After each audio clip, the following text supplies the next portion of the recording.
you can offset your winnings, but at the end of the year, you still have to add it all as income, and will most likely bump you into a different tax table, right? Can you write off miles? Looks like a second question. So, Gotcha. So the first half, right? So let's go through that and unpack that a little bit. So any income, different tax tables. So yeah, it's income, right? So your income from what you're doing, you should be careful potentially. I don't know, income situation of Stephen alone or Steve alone. So you could, once you cross chasms of like, 24 to 32% as you go up the tax table, you could, that gross income, that gross gambling winnings could push you over the top, because if you're not itemizing, you're not getting the full deduction up to your winnings. So there could be that scenario there that could happen, right?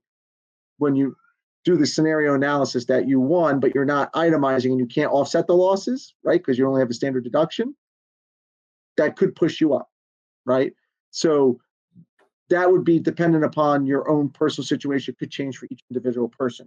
And writing off your miles, a regular person cannot use their miles to write off for their gambling losses. That's not where it falls onto your tax return, right? So you're not going to have the ability to write off your miles of traveling back and forth to the casino.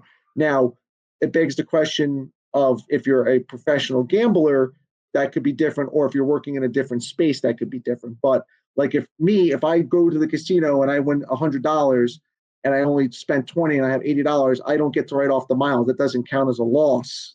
That's not the nomenclature that's in the tax rules around that.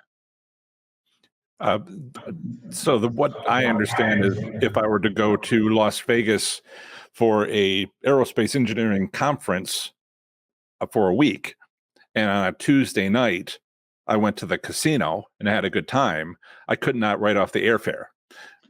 That's correct. Or against your gambling winnings, correct? Right.